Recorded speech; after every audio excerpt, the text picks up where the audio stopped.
Welcome to this class. This is our computer graphics and animation course in summer 2017. I expected a few more students here, but this is understandable also. It's 8:30 and it's the very first class. Um, However, we are going to go to the full flow right from the get-go, right from today, because starting next week we are going to have only 1 hour classes. And it's going to be a bit difficult for me to cover all those topics then. We got 2 classes today. I'm not saying that we're going to have 2 full classes, but we'll go through some tools and learn to use them right from today. Basically, the first part of today's class will be about how the course is going to be conducted, what are the things that are expected from you, and how you'll get evaluated. Okay, so that's one of the things that I want to cover, and then we are going to talk about some specific tools that we're going to use, and we'll see how we can build some real-life objects or some models with that. The very first thing about this course is that I need to share a lot of resource materials with you, be it some video tutorials or the screencast that right now I'm recording whatever we are talking about and whatever you get to see on the screen. So all those screencasts, some video tutorials from outside, and also some articles, maybe some textbooks, I'd have to share with you. So to do that, I have created this Google Classroom over here, and some of you may be already here. Any of you in this, among 3 of you is not here already? You're not here.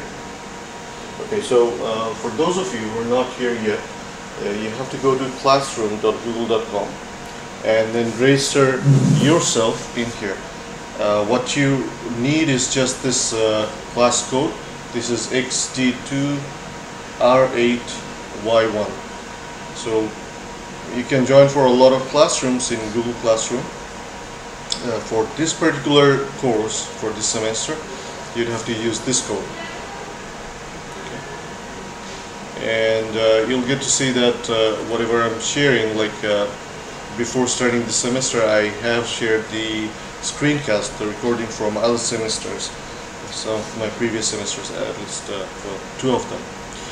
So I can share them through some streams. You'll get notifications right from there. It's a pretty nice system, and if we have something new, I'll post announcements about that. I can also share your progress through this thing, this classroom. So this is going to be our means of communication throughout the semester.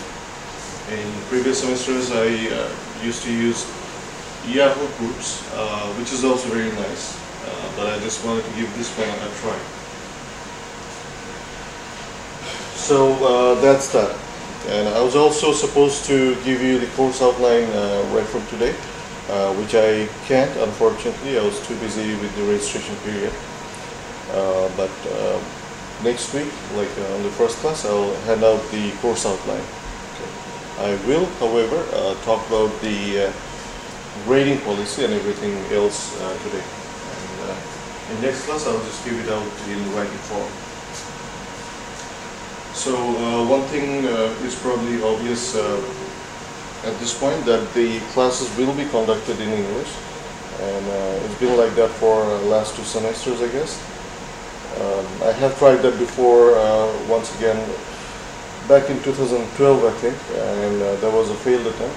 Students, they raised a lot of objections, and even in last semester, they didn't particularly say anything that during the class, but they left it as comments in evaluation that it would be helpful if I deliver the lectures in Bangla, which I agree with. And this is also a difficult course, and if the language is somewhat unfamiliar with you, well, not as much familiar as Bangla is, it will be a bit of a problem, but this is actually a better move towards a better goal, that this is how it should be. And for those of you who are going for higher studies, you need something written on your testimonial that the classes are conducted in English. And you should have some practice with that as well, because definitely when you go abroad for higher studies, you're not going to find classes delivered to you in Bangla.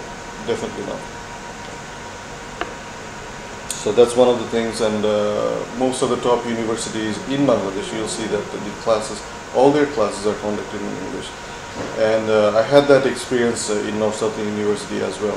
Even my math classes were conducted in English, and because that was the rule.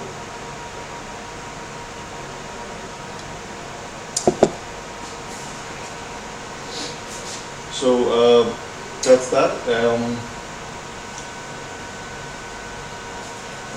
As far as course requirements, where you're going to find me, well, you guys, all of you know where my office is. You can drop by at my office with the problems about the course, or you can send me an email.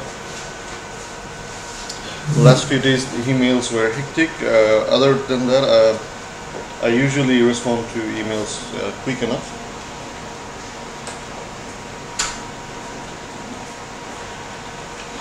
So that's my email address.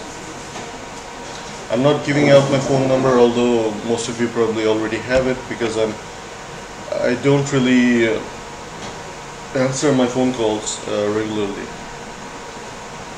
Sometimes, well, when I'm in class, they're in silent mode, and otherwise, when I go back home, it's not with me; it's with my son. So I don't really get much chance to answer phones. Email, however, that still belongs to me. You can send me emails, and I'll get back to you. Alright, so that's the email address. That would be how you communicate with me. My office hours, I'll Sunday, Tuesday, Monday, Wednesday, let me put it in this way, Sunday, Monday, Tuesday, and Wednesday.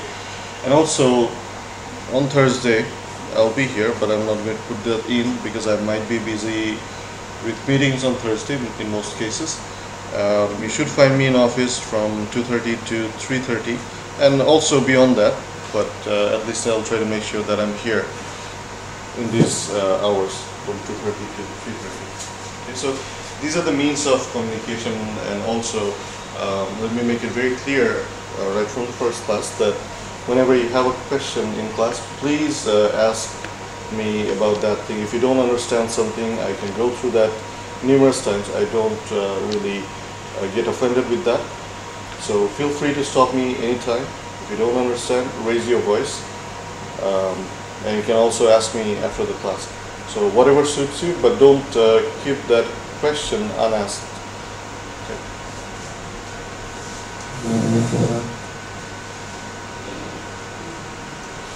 Okay, so what are the things that we are going to do in this course? This is our computer graphics and animation course. There will be three fundamental things that we are going to address. We are going to talk about some mathematical models, and these are going to lay down the foundation of computer graphics. There will be a lot of math involved over here. Okay?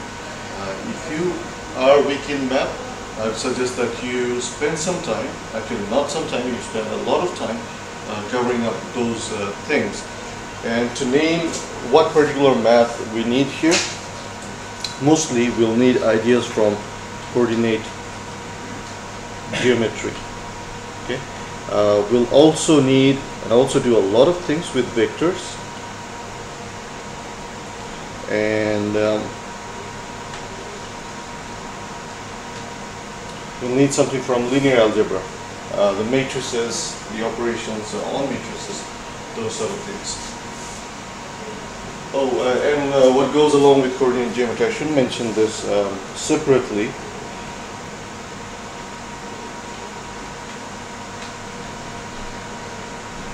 We'll need trigonometry as well, but the very basics of it.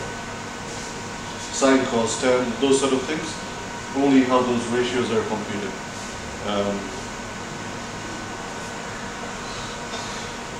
And some identities, like how can you expand cos A plus B or sine A plus B, those sort of things. We are going to need them to develop some of our mathematical models, and I will go through the proofs in class and also the rationale why these things were developed, because that's more important than the proof itself.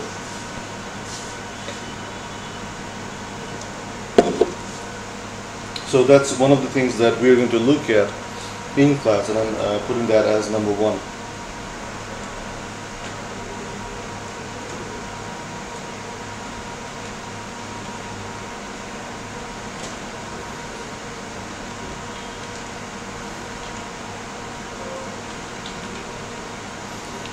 So we're going to look into real-life animation and modeling.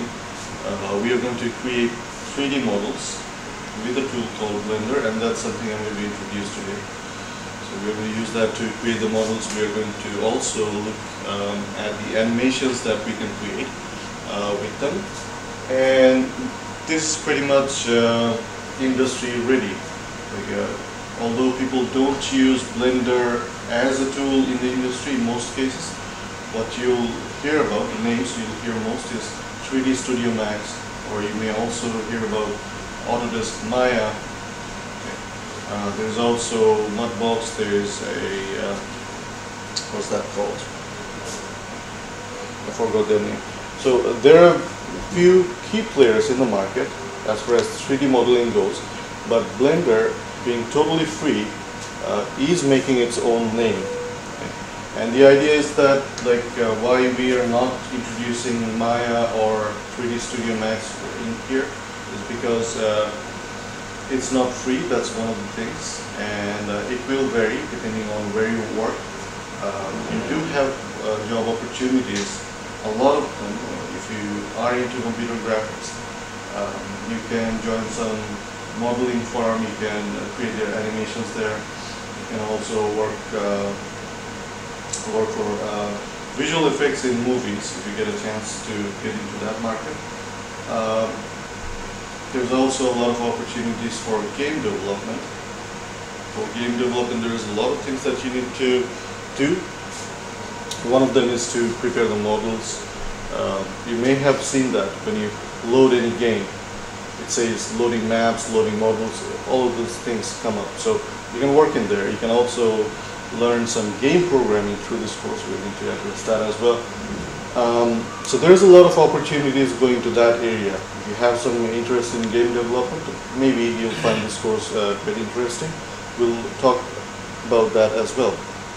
So what I was talking about in this aspect is that there are a lot of opportunities for real-life modeling and animation.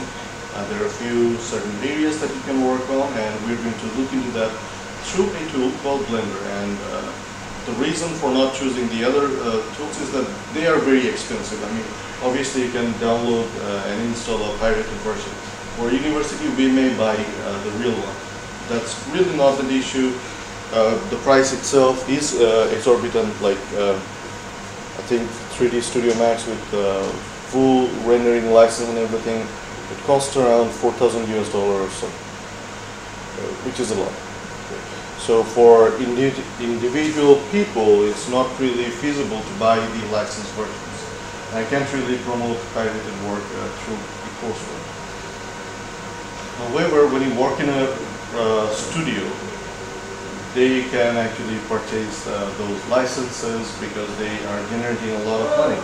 So when you get the opportunity to work in a studio where these tools are used, you'll find the real copies there. But going from Blender to 3D Studio Max or to Autodesk Maya is not really a problem. The workflow, how you build things, they're mostly the same. The shortcuts may be different. There may be some extra features in there. So in a way, Maya and 3D Studio Max will be much easier to learn if you know Blender already. That's what the point that I'm trying to make. And Blender being itself, the free and all, it's really a very powerful tool. We'll get to see that in a bit. So that's that. We're going to look at real-life modeling and animation. And the other interesting part in this course is going to be about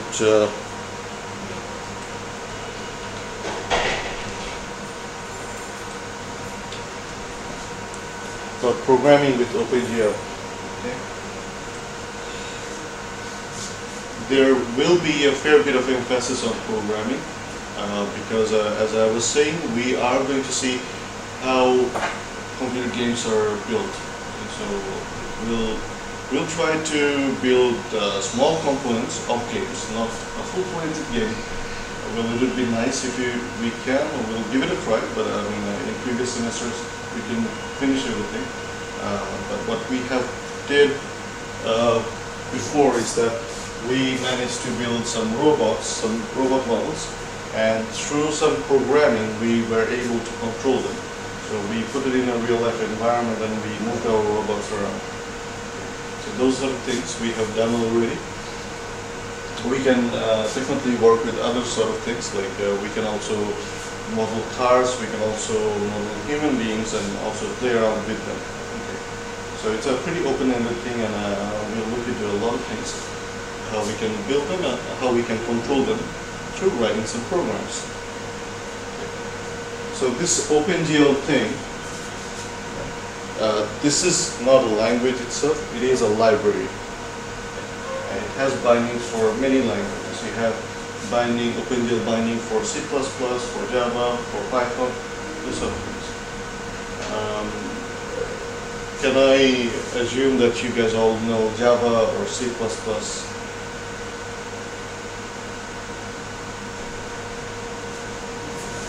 I can do OpenGL programming with both of them. Well, I can also probably do it with Python. I don't really know much about Python. It's not one of the languages that I'm strong in. However, I started to learn Python for a few of the things that are not supported in other languages. So I could try that as well, but since I'm teaching, it would be better if I do that with the languages that I'm strong in, and that would be Java and C++ only. So I will raise a poll or ask for comments in our Google Classroom, because there are only 4 of you. It doesn't make much sense asking this question in this class now. So I'll leave it as an open-ended question, well, not open-ended, with 2 specific choices, that which language you want to use for programming, and the options of C++ and Java. So whatever you guys pick, we have to go with one of them, because the codes, they're going to be pretty big. The projects, they will have a lot of files, there will be a lot of lines of code. So it's not possible to do 2 versions of that regularly. Like once or twice I can show, like I can write this program in Java, and these are the things I have to do to write it in C++. Yeah, I can show it for 1 or 2 examples, but not for all of them. So we'll have to pick a language. So that's one of the things. I'm not announcing the language right away. In the last few semesters, the language that we used was Java. Before that, I have used C++ in this university as well. So it's not a problem. C++ or Java is not an issue. It's up to you. Whatever you're more familiar with, select that language and we'll go with that.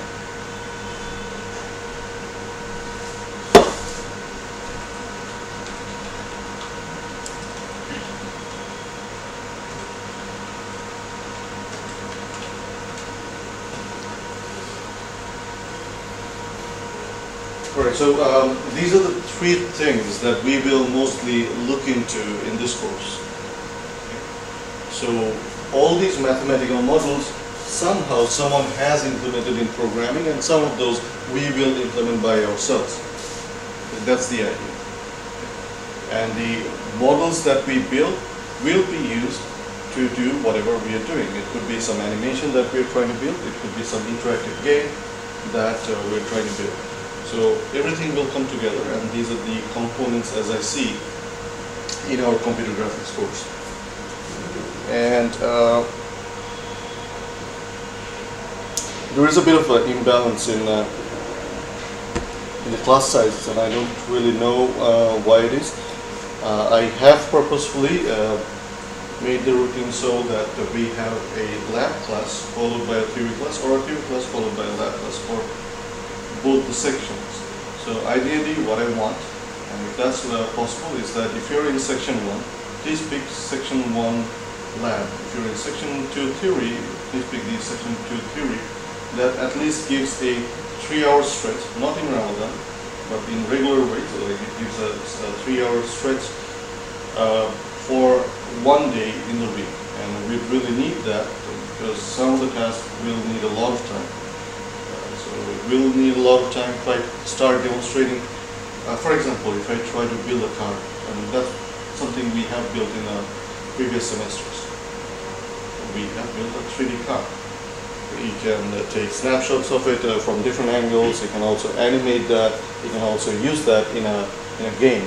All that things possible, but to build a car, it needs a lot of time. And there are many other things that we will need time for throughout the semester, so it would be nice if you can synchronize the lab and theory in something. If you're not registered for it, if you have problem registering for it, try to show up in the class without registration. Okay. For those of you who are only registering for the theory, maybe not the lab, please attend the lab as well, because we'll be continuing with whatever we started in there.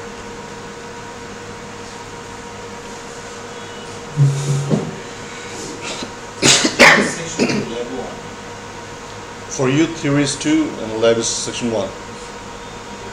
Is it possible to change either of them? Section? No. Can you change the theory section or the lab section?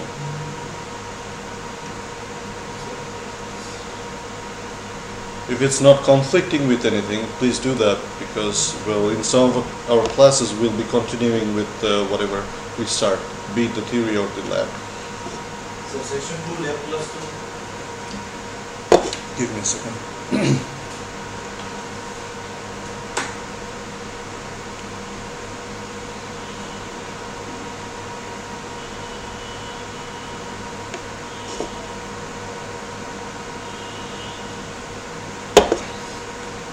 This is going to be faster.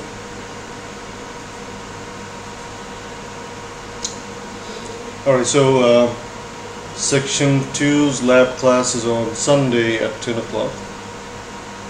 So these are the theory classes and here's the lab class, and this is what I was talking about, that I have a 3-hour stretch right here. And yes, Sunday at 10 o'clock. Yeah, please then attend that class.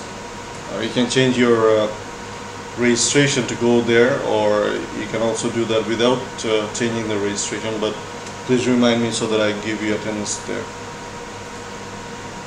The other one, 401, for the one that's running right now, like we have this lab class followed by the theories class.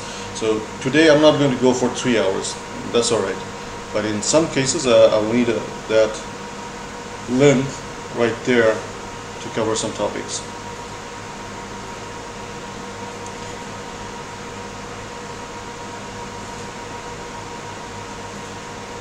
Okay, so that's that.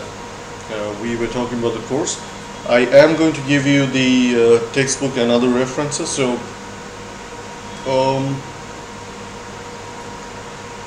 let's do that in next class. I'll give you PDF copies. I'm not asking you to buy them from market, although you can. But what I wanted to talk about is the grading scheme. How you're going to get graded for CSE 401 Tier 3, which is the theory course, and also the lab one. So let's cover that, and please let me know if you have any suggestions for any of them. I'm open to listening, but whatever we decide is final, and we'll try to follow that. So the things that we don't really have to decide, that's decided for us, is 40 marks for final exam and 30 marks for midterm exams, 5 marks for attendance. These are the things that are decided by the university. I don't really have control on that. So that's 75 marks gone, and we have here 25 marks that we can play with. So here are the things that we could do. We can have some quizzes, we can have some assignments, and we can have also a project. So we'll have to decide about that. For the final exam and midterm exams, I will tell you ahead of time about the question pattern, what areas I'm going to ask questions from, and what will be the weight. I can also upload previous semester's questions, all that I have. It's just that we had a different grading scheme there. We had 3 exams, now we're going for a 2 exam system. So it's going to be a little bit different, but I will give you samples, I'll give you question pattern before the exam. So these are the things that I don't really have to talk about. The attendance I do I'm going to keep attendance regularly, and I'm also expecting that you attend the classes, although I don't see that much fruitful. I'm not really a firm believer of that, but the system is there, and here there are a few issues that needs to be addressed. The university has a rule that you have to attend 75% of the classes to sit for the final exam. Sometimes we enforce that, sometimes we're lenient. However, be reasonable and try to show up for class. And also, I think this is also an effect that since we are recording everything and I publish those for my students, some of them feel it's more convenient to watch the screencast of the class at home rather than showing up for the class. Okay. So if that's the case, I'm not going to give you attendance, definitely. If you're not here, you're not going to get attendance. And I may be forced to deny you to write the exam if you're not here. And there's also this issue that we need to report back to your parents if they come and ask whether you're attending the classes. We have to report back. And also to the government about absent students. So that's one of the other issues that you have to be aware of. All our attendance they are recorded through the database. I'm going to give you attendance online, and in even the last semester and the one before, I had to go through all the records for all the courses and find out the students who were not present in most of the classes. Then we have to send those lists to the registrar office. They then sent it out to the police. So that's another issue. I mean, I don't enjoy doing these things, but I have to.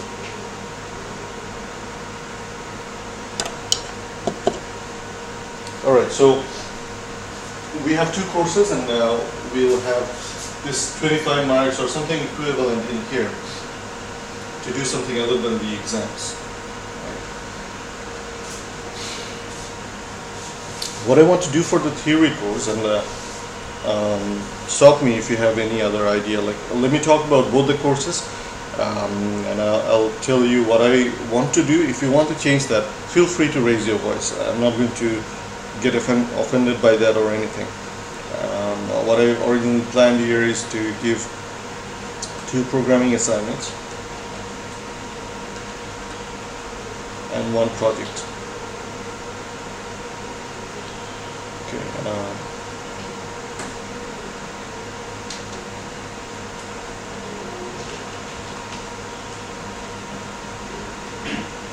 3 members per group. So the idea was that for the programming assignments, I will give you the topic, I'll give you specific requirements that these are the things you have to do. For the project, it's up to you. You come with your own idea, your own topic, and you deliver it right at the end. Okay. So we'll distribute this 25 marks in that way, so it's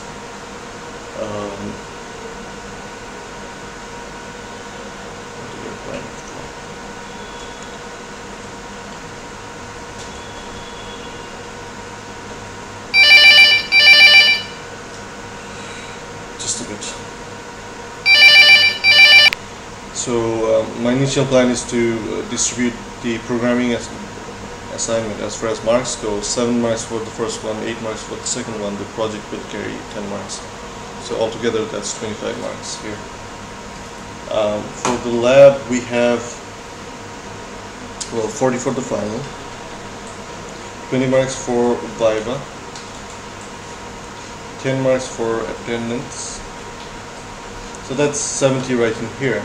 Then we also have 10 marks for lab exam, and 20 marks for assignment or lab report or something of that sort.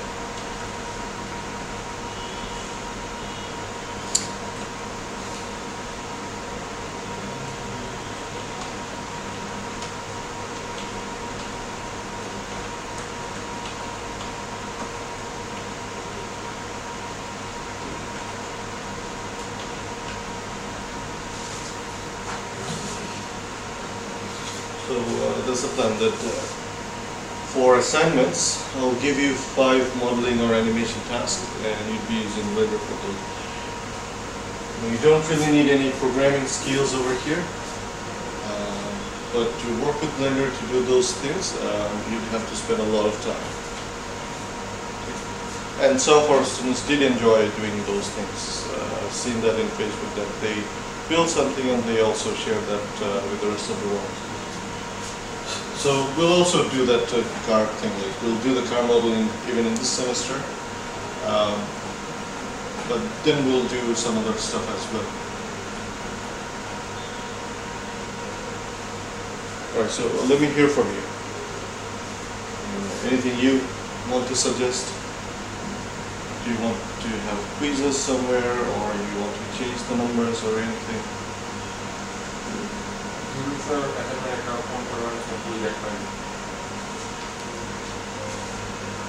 Everyone else okay with that? 1 assignment, 1 quiz, and 1 project.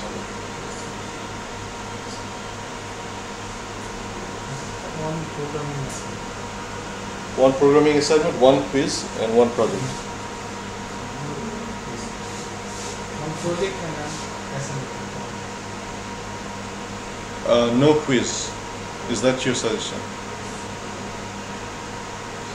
How about you?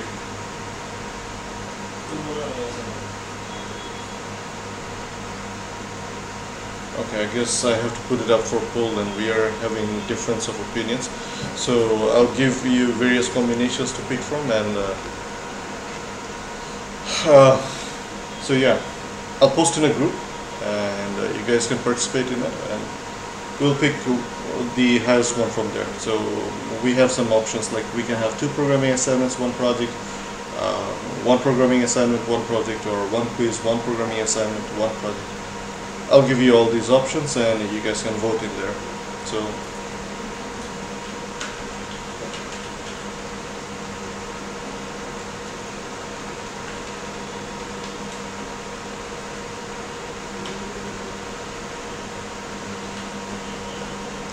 this is also up for poll. Okay. How about the lab? Is this okay? Actually, I'm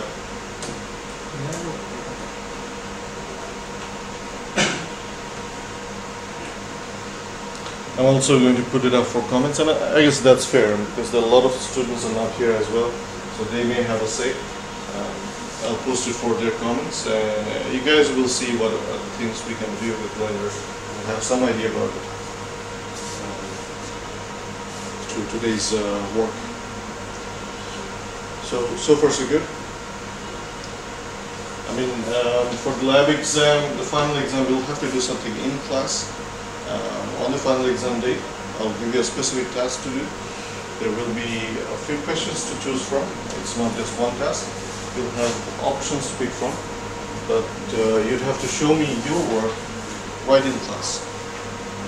The Viva will be based on whatever you're working on or stuff that we have done in class, and these things will be Blender related.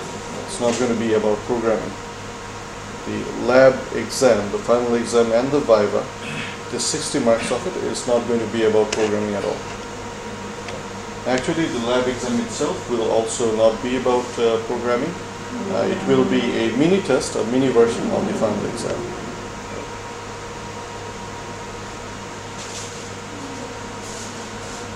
And the Blender assignment, well, the lab course, this is pretty much going to be about your Blender related skill, your modeling and animation skills. In previous semesters I did give out 5 Blender assignments. Yes, it takes a lot of time, but it's not really too difficult.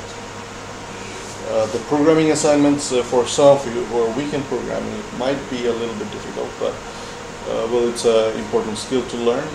It's also fun once you get the hang of it.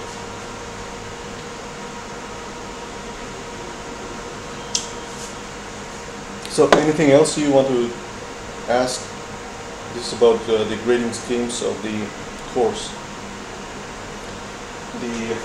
The resource materials, the textbook and the reference books, as I already said, I'll share those PDFs with you. I already have them collected.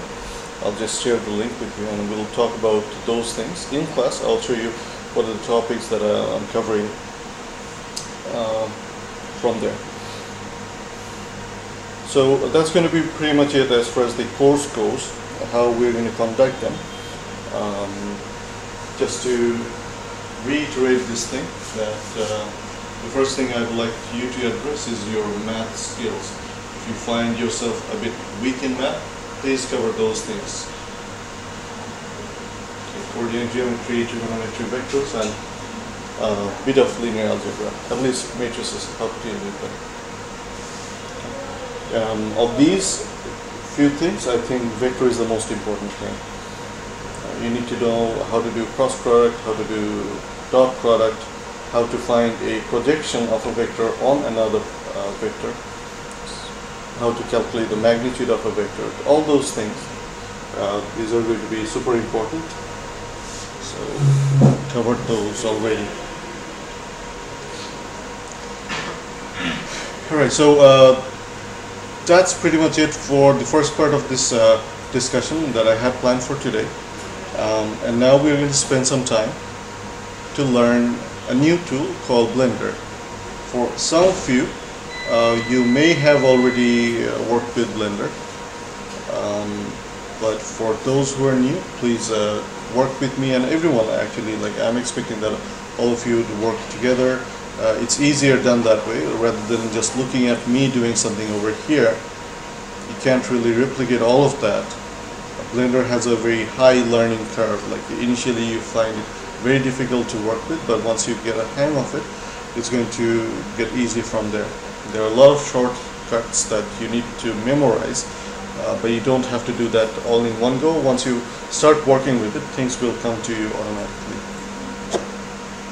So first things first, please start a Blender. It should be installed on all our computers.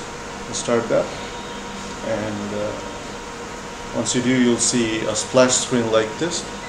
I mean, this computer has Blender 2.78C, which is the latest version, but your computer may have an earlier version. It's not going to matter much. I'm not going to use any specific feature that's only available in Blender 2.78C. When you go back home, I'll ask you to download and install Blender on your PC as well. It's available for Mac, for Windows and Linux, so it doesn't really matter what OS you're using there. You can use your own version, so that's not really an issue. You don't have to use Linux for this. Excuse me, you can.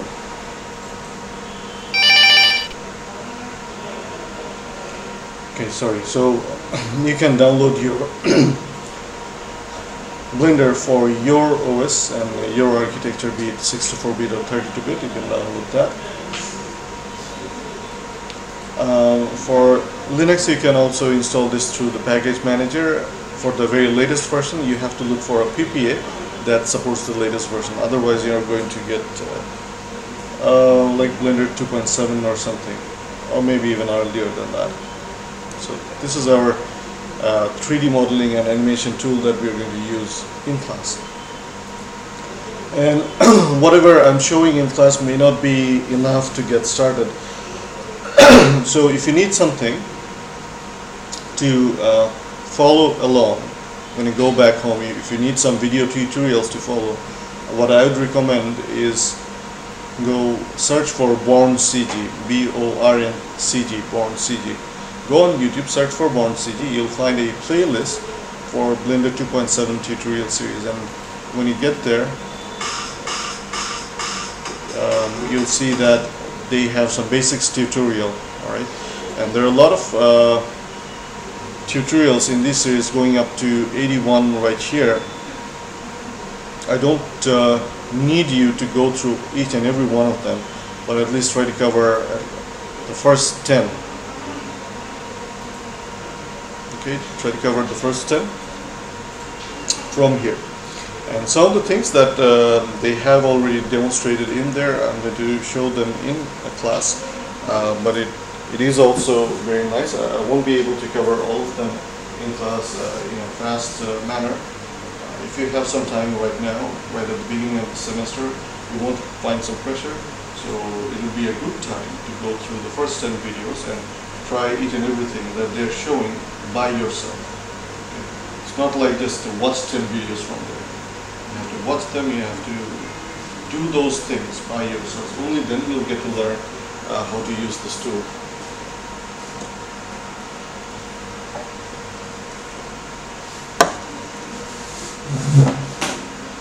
Alright, so let's get started right away with this thing.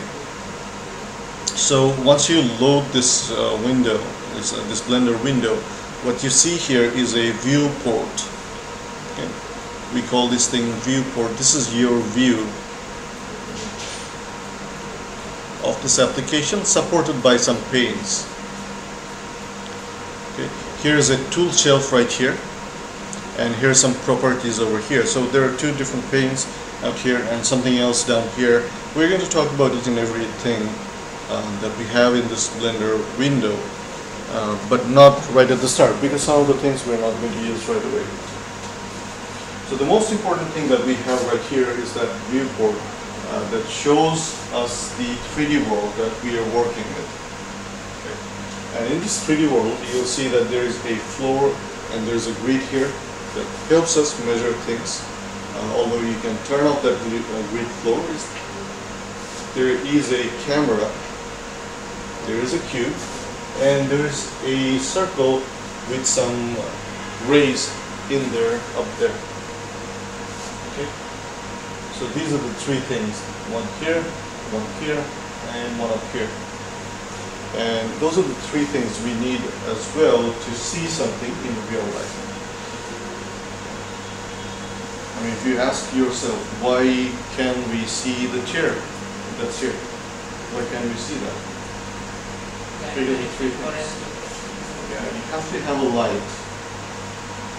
If you don't have a light, there is no light. If you don't have a light source, there is no light coming right on that object and reflecting and coming back to your eye. So there has to be a light source. So that's one of the requirements. Okay. Another requirement is that you have to have your eye. You have to have a camera to take a picture of this thing, otherwise you can't see it. If you're blind, you can't see that. So the light source, the eye, or the camera, these are the two things that must be there to see the object. And the third thing is very obvious: the object must be there for you to see. So right here we have these three components. We have that eye or the camera right here. The object right in here is that cube. And the light source is up there. That small circle is the light source. And in Blender we can control all three things. You can control the position, you can control the orientation of the camera, you can also work with the object. It doesn't have to be the cube. You can put anything, you can build anything in there. You can build a car in there and place it there. And then control the camera to see which angle you're going to use to take a snapshot of that thing. And you can also change the light source position of it to bring in different effects like that.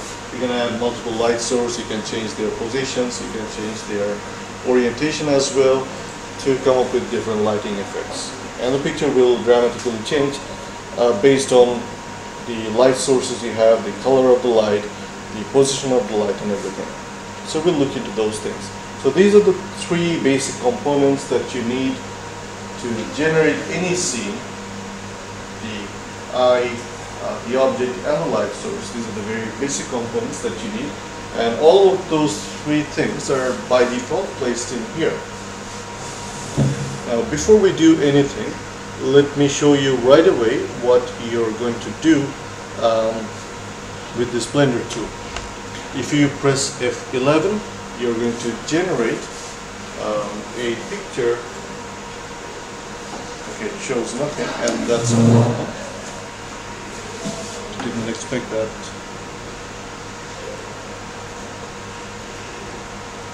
Okay. So the shortcut somehow, actually I did something wrong. The shortcut should have been F12. If you go to the render menu, you just hit render image, and then you see that. Actually, I pressed F11, which is to show or hide the rendered image. So F12, or go to render and render image, that will show you the final output. And here, this is a still image of the cube. Okay. And it sort of makes sense because the light was coming from top right. So as you see that this part is more lit, you have more light in here, and on this side you have shadow. Right. So we are going to generate still pictures like this. We will create some 3D models. We will place our camera and take some still images. So that's one of the things we can do with Blender, and that can be useful for a lot of things. You may try to build some advertisement flyers or banners through Blender. You can have some 2D pictures of 3D worlds. Or you can also build animations, and I'm not going to go into that today. You will need some more ideas for that. But through Blender, you'll see that there is an option in the render window. It says render image or render animation. Okay? We can create AVI files or MPG files right from here and upload them to YouTube or any other hosting site, or for whatever purpose you have for animation. Okay? It doesn't have to be animation of cubes. You can have people walking around in a real settings. You can do all those animations in Blender. Just give me a second. Sorry again. Alright, so I was talking about the Blender viewport, and we looked into render image, and I just said as a passing remark that you can create animations. We will create animations, real life animations to that extent with Blender, but it's not something I want to do today. Okay, so for the very basics, like when you're working with this thing, and you know that with F12 you can render this image, let us try to move things around. Okay. Now within this viewport, you can zoom your mouse wheel to zoom up this thing, or go back with the mouse wheel.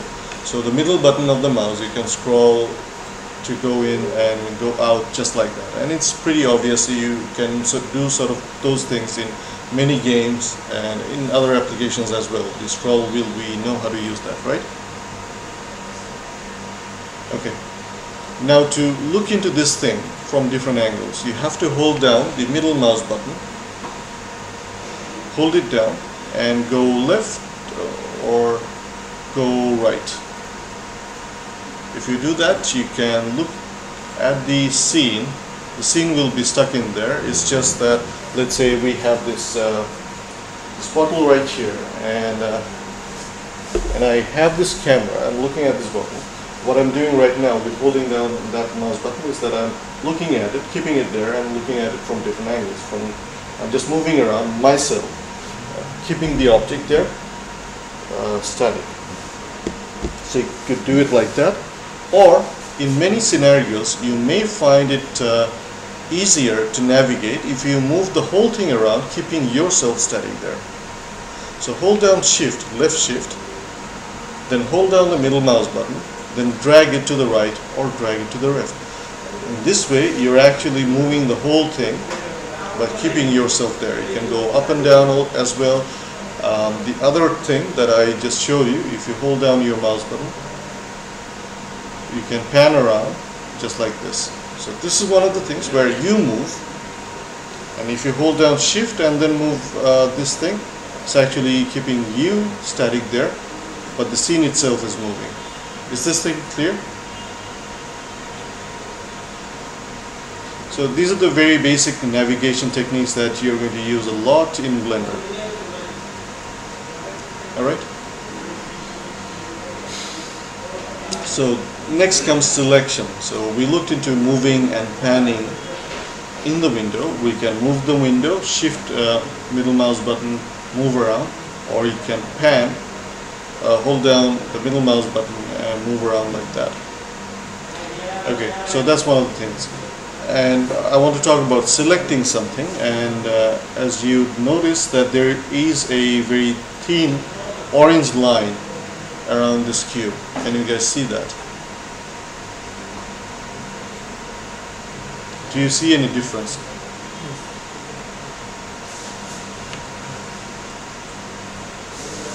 Okay. I'm toggling the selection. Sometimes I'm selecting it, sometimes I'm not. And right now this is selected. Okay. In Blender, whatever you want to select, you can select that just by right clicking. Right clicking, select something. So these three things, you can select them just by right clicking them. Alright. So let us do something interesting with this. Let's hit F12, we get this image with this lighting setup. Okay. And I want to select the light source and move it to a different place and see how the picture looks when we regenerate the same thing. Okay. So right now I have this light source selected, right? There are three handles, one red, one green, and one blue. They point to the three different axes that we have in our 3D world. The red one is for x-axis. This is for the x-axis. The green one is for the y-axis. And the blue one, that's for the z-axis. Okay. And in our notion, it's a little bit different. When we go right, that's positive x, that's fine. When we go up, that's usually positive y. Okay. But Blender's convention is a little bit different. We have positive z going up, positive y going into the depth, and going to the right, we have positive x. Okay. Red, green, blue, x, y, z. You can map them just like that. Now these handles, they will help you move things around. So we have this object selected. If you click on this blue arrow and if you drag it down, you see the light source is moving closer to the floor. Let me do this again. Holding down the right arrow, the blue arrow, I'm dragging it down, and the light source has been brought down quite considerably. And if I take a snapshot right now, see the picture now looks different. Now it has more light over here. Previously it had more light on this surface. Do you see the difference? Or let me do it again. Let me move it out up on top. I'm moving it away and we'll have less light now. If you generate this picture again, see, there is a clear difference now. Okay. Or I can also change the X and Y direction of it. If I hold down this red arrow and move it like this,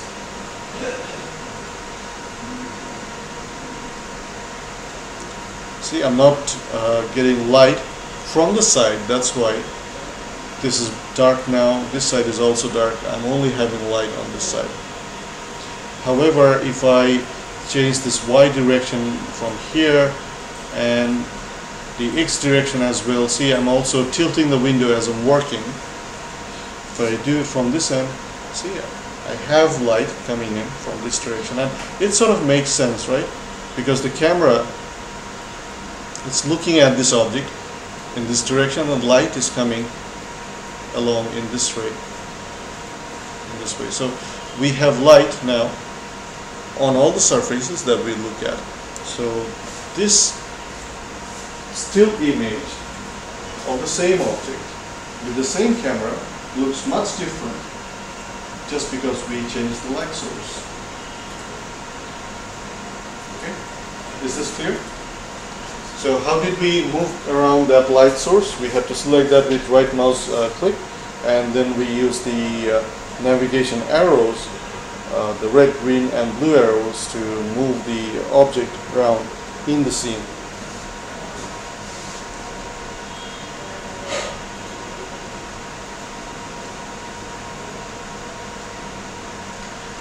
There are other shortcuts as you'd learn to use when you work with Blender that you don't really have to use the arrows. What you can do is you can press G. G is for grabbing. You grab that object and move it to some other place. You press G and then you are free to move it anywhere you like. Press G, move it around, do a left click and place that object wherever it is at the last point. This is clear?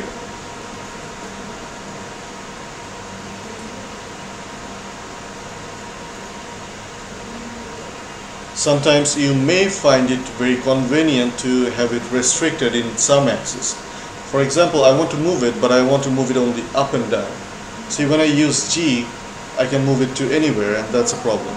I only go up and down. If that's what I want, I have to use this blue arrow. But if I press G followed by Z, then that axis will be locked, and when I move, I'm only moving up and down. Okay? Or similarly, GX restricts the x-axis, GY restricts the y-axis. So the shortcut that we just learned is G is for grab,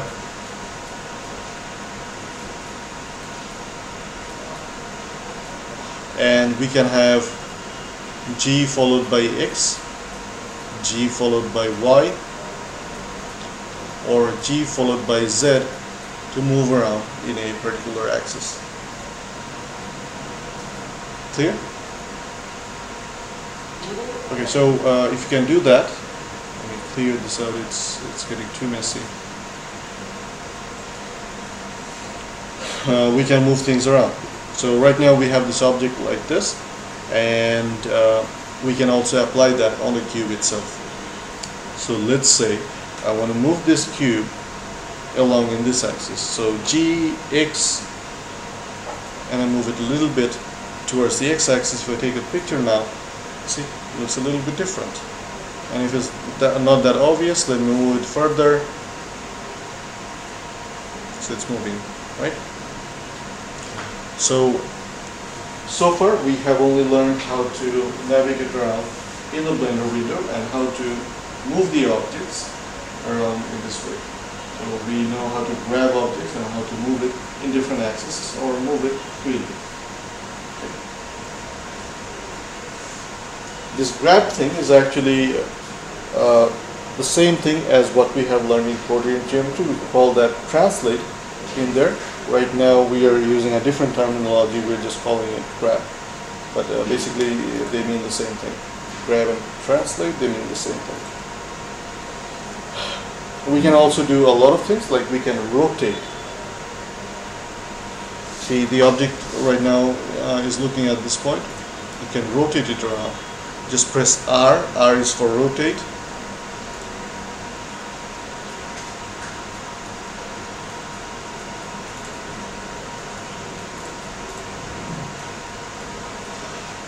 Have some object selected and rotate it around. You can move in any direction. And if you want to constrain anything, like I want to fix the z-axis. So this is the z-axis, right? I want to keep this thing fixed, and I want to rotate this cube around this axis. If I want to do that, I would say R followed by Z. Then this will be fixed, and then I can move it around in that axis. Just like keeping this water bottle like this, and if I fix this z-axis, it's going to move like this. It's going to rotate like this.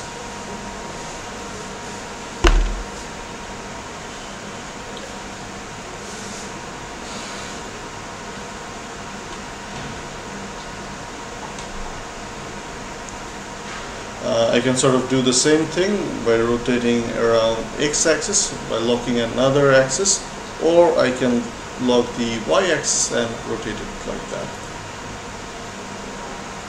Okay. So there can be different sort of rotations, and they're all useful depending on what you want to do.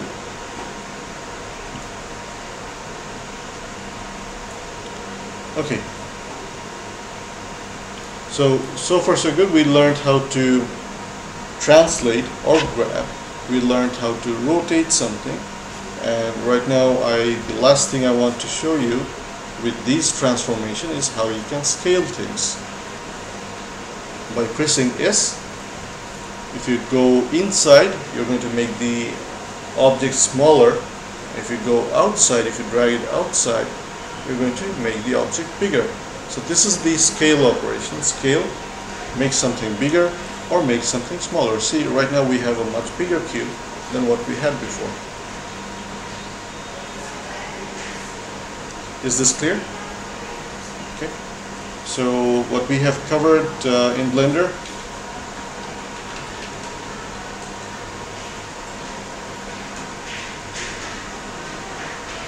we know how to navigate, we know how to grab, rotate, translate.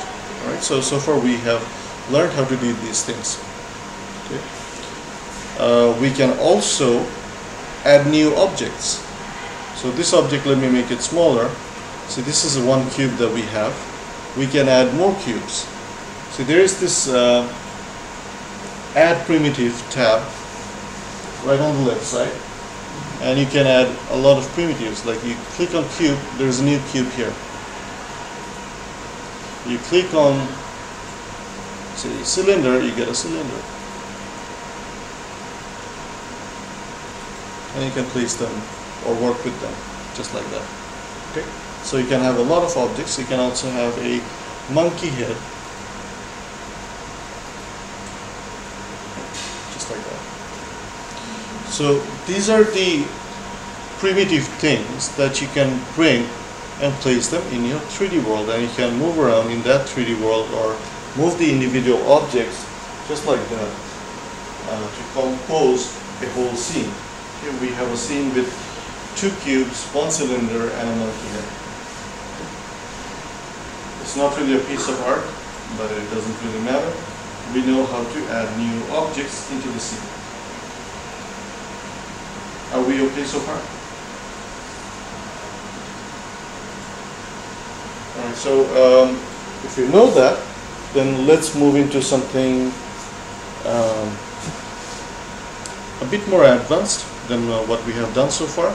So far we can translate an object, we can scale an object, we can also rotate an object, but we can't really change the shape of an object, because when you scale something up, it's getting bigger in all directions or getting smaller in all directions. If you rotate it, everything stays the same. It's just the orientation that gets changed. What if I want to take this can and squeeze it down on this axis? How can I do that? Well, I'd have to apply a lot of pressure to do this. I can do it by myself, not with the drink in there. Don't want to spill this. But you can do this easily with these cubes.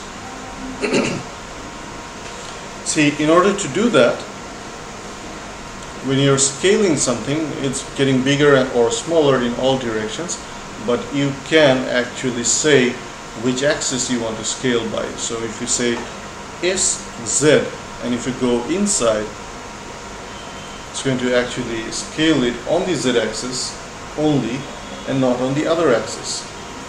Is this clear?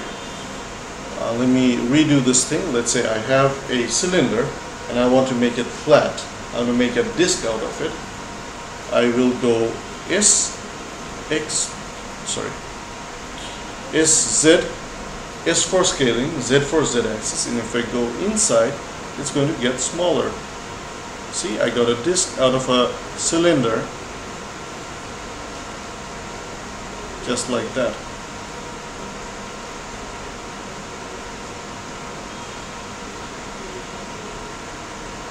Is this clear? Applying the same knowledge, I can scale it and make it larger on the x-axis if I want to. Is x. And if you want to make it larger on the y-axis, is y. See, that looks like a matrix sort of. Alright, and if you don't like what you see, you can always delete them. Just hit delete and it's gone. If you make a mistake in Blender, you can get it back by undoing, and it's the same shortcut as with other applications. Control Z. Okay. You can go back multiple steps to get to what you had before. Okay. So applying everything that we know so far, can we build a chair?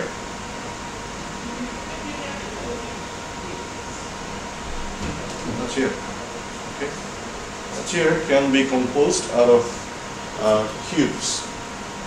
Okay, there are many different approaches to build a chair, but just knowing what we know so far, we can build a chair right away. So let me show you what I want. Let me delete these things, or I could start with a new window. If you go File, New, then you get a totally clean picture, but let me work with what I have already. So we are deleting all of that. Okay.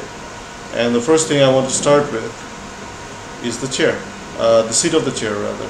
So I can add a cube, does that thing, but I want to make this seat just this part, only this part of the chair, just this part. So if I want to do that, then I have to flatten this thing. I have to scale it down to make the seat. So S, Z, you go inside to flatten it down, just like this. Okay, so that's like the seat of the chair. And then we need 4 legs for the chair, and we also need a backrest, and we need to add some supporting bars to hold that backrest. That's pretty much it for the chair itself. It's not going to be a pretty chair, it's not going to be smooth edged, and we have some round things going around in the chair.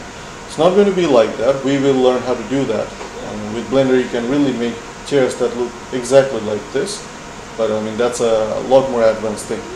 But for now, let's just say we want to build a wooden chair with very flat faces. Okay. So let's do the legs of the chair, the 4 legs. How we can do that? Well, with the same strategy, you can get a cube, and we want to squeeze it down. Okay. So we want to scale it in the x-axis. See, it's getting flattened up.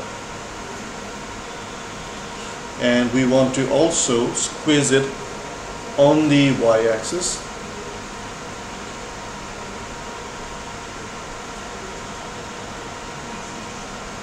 That sort of looks okay, right? And then we want to place it as a leg of this chair. So how you can do that, you can grab this thing and move it around in the x-axis and the y-axis. So let's move it on the x-axis first. Grab for G for grab, X for x-axis. Let's move it over here, and I want to place it right here around this corner. So grab Y, it goes here, but it's sticking up, so we want to bring it down. Grab Z and put it inside. So we have 1 leg of the chair already. Okay. Let me repeat the whole process for the other legs. So let's bring in a cube. What we did there is that we scaled this thing, scaled in the x-axis, scaled in the y-axis. Okay. Grab Y, to move it here, grab X to move it down here, and then we have to bring it down, grab Z, go somewhere down over here. So we have got two legs of this chair already. However, the problem is we don't really know if they're of the same size. Could be that one leg is thicker than the other one. Like, let me just show you on purpose what may have happened. This looks a little bit odd because this is wider than this one. Okay, what I'm saying is that we have more length over here than here.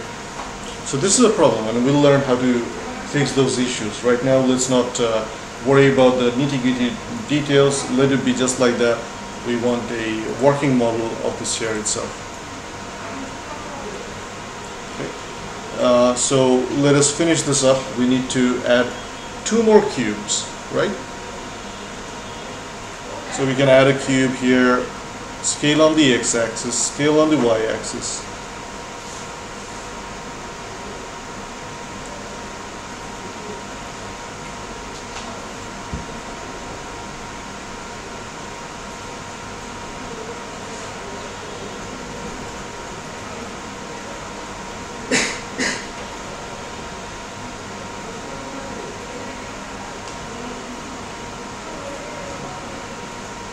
So I'm moving the window constantly to see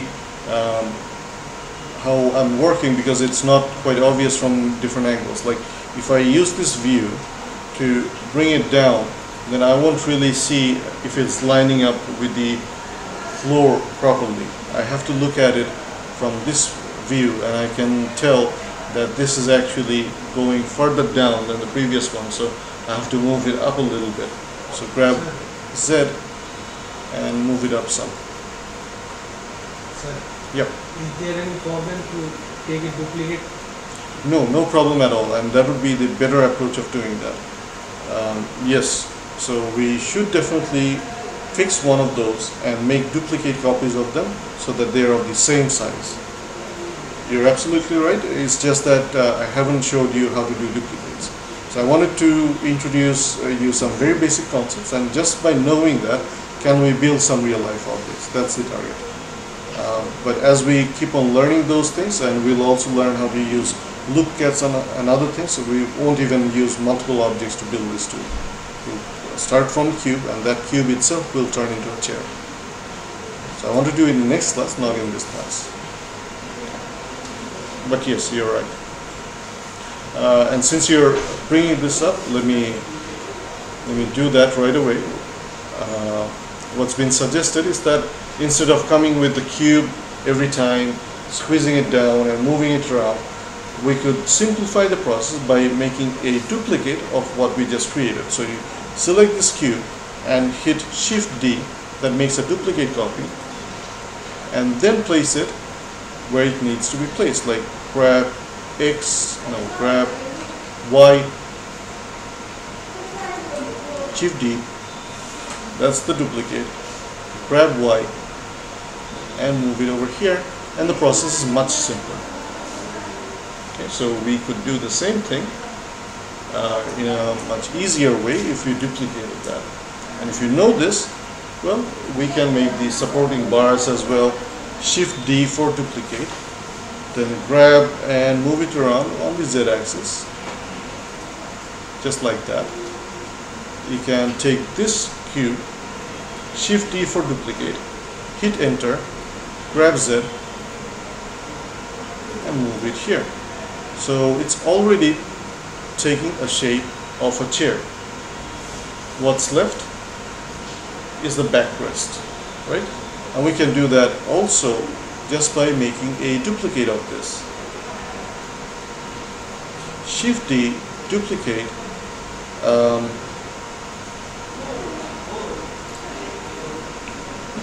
grab Z. See, this is not looking like a backrest. What do we need to fix this? We need to rotate this, right? And by rotating, you want to rotate it, keeping the Y-axis fixed. I want to rotate it around this axis. So to do that, R, Y, we can rotate this just like that. Alright? And I want to rotate it exactly by 90 degree. And Blender helps me do that by letting us type it in RY90. Hit enter. Done. Okay. Rotate, R for rotate, Y for Y axis, and then I typed in 90 as the angle, how much I want to rotate. Now I need to fix these things. I need to grab and put it here inside.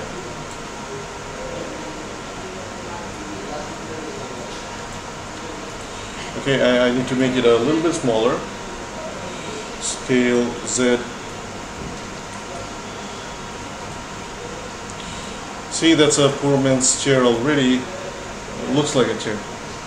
And we made that chair just by manipulating the cubes that we get by default. Okay? So if you take a picture of this chair, that's how it looks.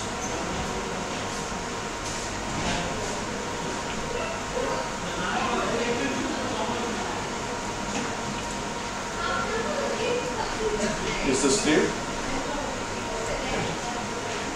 So when you go back home, I want to see that you attempt to do these sort of things by yourself from a cube. Okay. Try to build a desk like this out of cubes. Not the round parts. We have a round part which will be difficult to do with a cube. But if it's a flat desk, you should be able to create that with Blender with the knowledge that we have from today's class. Okay. So that's one of the homeworks. There are two other homeworks. If you're not a part of our Google Classroom yet, please join that right away. And the other thing is that start learning the math concepts from your HSC level or your university level.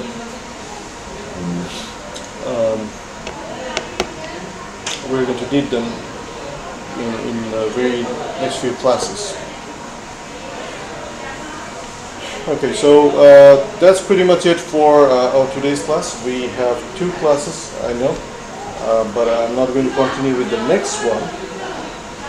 I didn't really plan for going for two full classes. We already have one full class for today's class, and that should be enough. If you have friends who may be waiting for the next class, please tell them to see me, and we're going to have the theory class from next week. I don't see any clear purpose of continuing with that in this class. This is supposed to be the intro one, and we have pretty much covered the intro and a bit more about the course for today.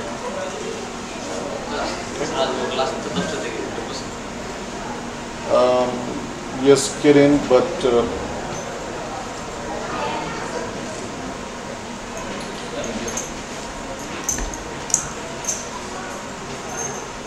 so yeah, that message was actually for you. What I was saying, that I started this class at 8:30, and we are just wrapping this up. I talked about the intro materials already. I don't want to go for the next class today. We're not going to have the 10 a.m. class. We're not going to have the 10 a.m. class. We talked about this already. What I need though, for you to pick the same lab section as the theory section. So if you're in section 1 of the theory course, please take the lab of section 1. If you're in section 2, please pick the lab of section 2.